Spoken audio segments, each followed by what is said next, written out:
Hello creative friends, I'm Anastasia, and in this video, I'll be showing you how to create 3 clay decor pieces that look high-end, but only cost a few dollars each.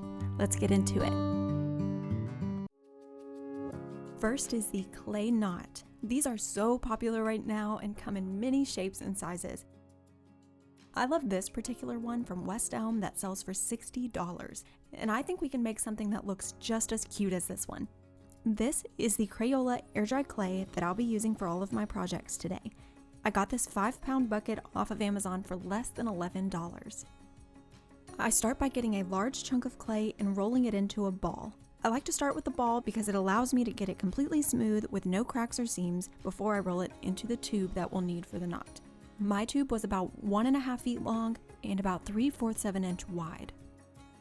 When rolling this into a tube, keep in mind that the length and the width will determine the size of your knot. You'll use a lot of length in the knot itself. Thank you to Making Manzanita for sharing this trick of using ground black pepper to create a speckled rock effect. I used more here than I meant to, but I actually really like the way it turned out. Now it's time to make your knot. I fold my tube in half and picked up each side. Then I'm going to cross them one over the other and loop the top piece through. It's just like tying your shoes, but only the step that comes before the bunny ears. It takes some adjusting until you get it just right, but the result is so worth it. I used some water to smooth out the ends and let it dry for about 3 days. Then I sprayed it with clear matte protective spray, and once that dried, this is the final reveal.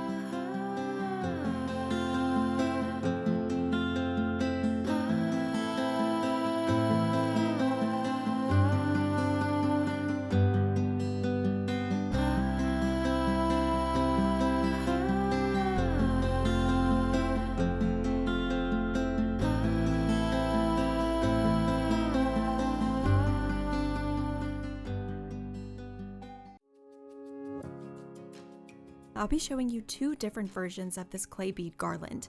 For the first version, I wanted to create cream colored beads, so I went to Pottery Barn for inspiration and found this garland for $129.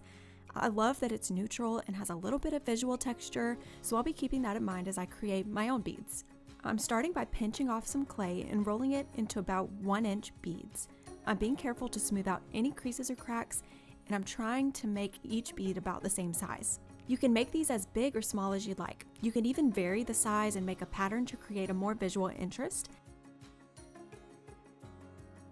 I'm making mine with 15 1-inch beads. My garland is on the short side and would look super cute on top of a book, on your coffee table, or around the neck of a vase. I recommend doubling or tripling the amount of beads if you want a garland to drape over several books or to fill a large bowl. I'm using an Allen wrench to create the holes, but you can use a screwdriver, skewer, toothpick, or other item that you have at home. You'll do this to all of your beads.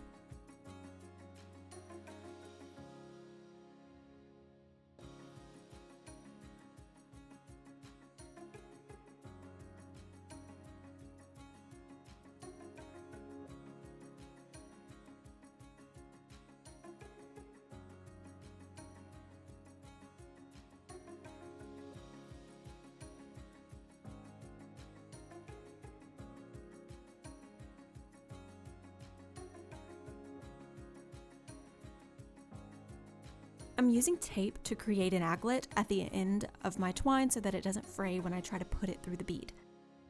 You definitely don't have to string your garland while the clay's wet. It's totally optional. I did feel like it was a bit more difficult to pull twine through wet clay than it was for me to do it through dry clay, so that's something to keep in mind. To get the color I wanted, instead of painting it, I wanted to dye it with tea. So I had been soaking several different tea bags for a few hours to try to get the tea water as dark as possible so that it would tint the clay. I found that 1 coat of the tea on the beads was enough to get the color that I was going for. To add visual texture, I wanted to add a speckled effect to these beads. So to do this, I'm taking a mixture of brown and white paint And then I'm using a paintbrush and I'm going to flick the paint onto the beads.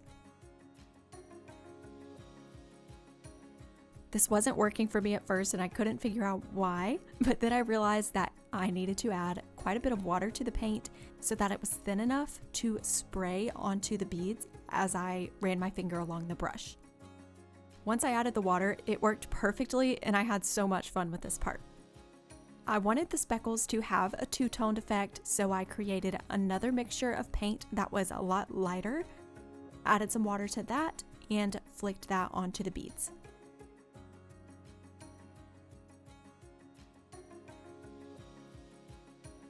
After the paint dried, I took this clear matte protective spray and I gave them a coat on all sides.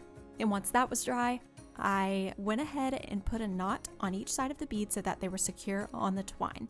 You'll want to keep a little bit of space between each bead so that they can move naturally, but not too much space so that there's a gap. Make sure you leave some extra twine after the knot so we can tie on our tassels.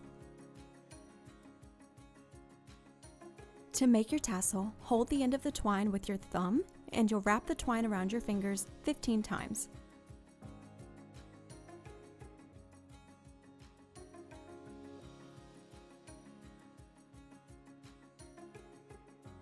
Carefully remove it from your fingers and you can go ahead and cut off the excess twine. Now you'll take the twine from the end of the garland and put it through the loops we just made. Move it out of the way for now, but we'll need it in a few minutes.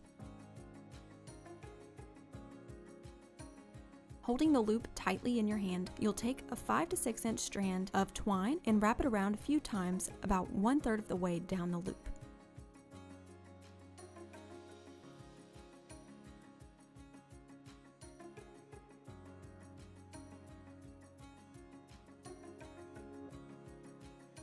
And tie off the ends. You'll see here where it's starting to look more like a tassel.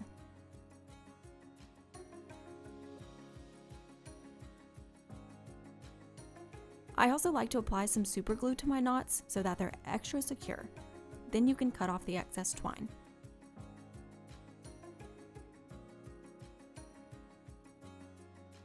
To make it look like a tassel, you'll cut the loops and then trim it so it's all even and you're happy with the way it looks.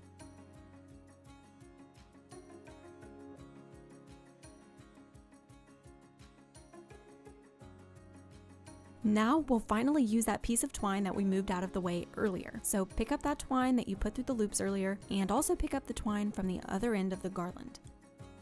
You will tie these two pieces together securely with a double or a triple knot.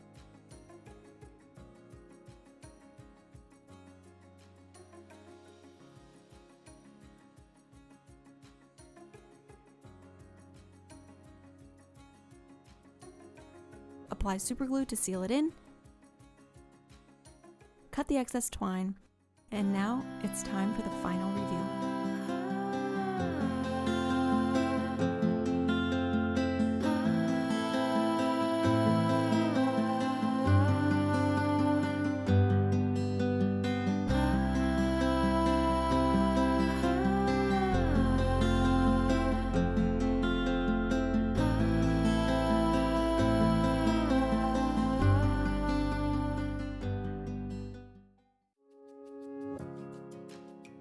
For the second version of the clay garland, I wanted to make it black because I like decorating with that color.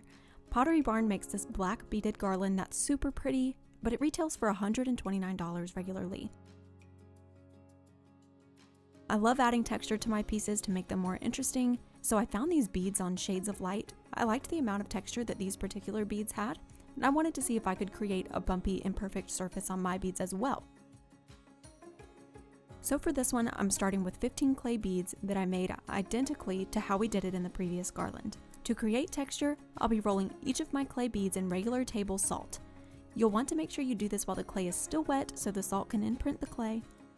I coated each bead in salt and pushed gently with my fingers around the bead so the salt would stick. I repeated this to all 15 until they looked like this. I let my beads dry for about 3 days, and then I painted them with this flat black spray paint.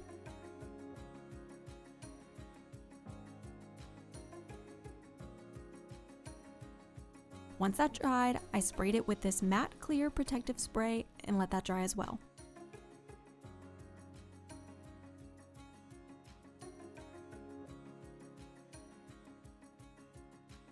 And now we finally get to string the beads. I used some tape to create an aglet at the end of my twine so it didn't fray as I put it through the beads.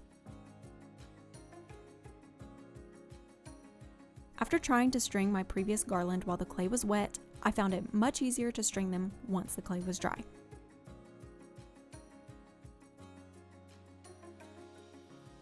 Once all of your beads are on the twine, make a knot or two on each side to keep the beads secure, and make sure you leave some extra twine after the knot so we can tie on the tassels. This garland will have 2 tassels. Hold the end of the twine with your thumb and you'll wrap the twine around your fingers 15 times. Carefully remove it from your fingers and you can go ahead and cut off the excess twine. Put a short strand of twine through the loops, about 5 to 6 inches long, and then move it out of your way for now. Now take another 5 to 6 inch piece of twine and wrap it around a few times, about 1/3 of the way down the loop.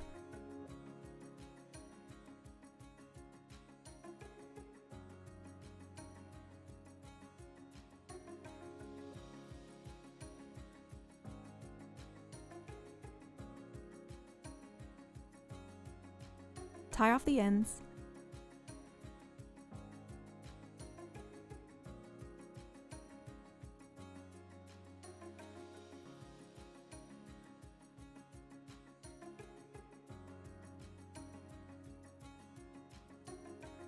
Apply some super glue to secure the knots, and then you can cut off the excess.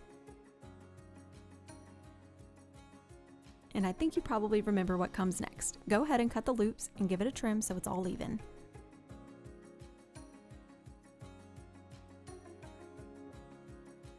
To attach it to your garland, take the 2 ends of the twine on your tassel and create a tight knot above the knot that's on your bead garland. I felt like tying in my tassel above the knot on the garland provided even more security for my tassel.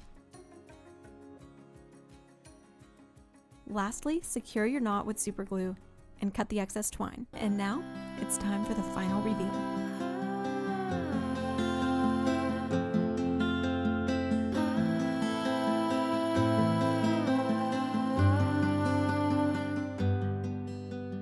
I hope these DIYs inspired you to get creative and have fun making beautiful and affordable decor for your home. I would love for you to subscribe to my channel so I know you're enjoying the content.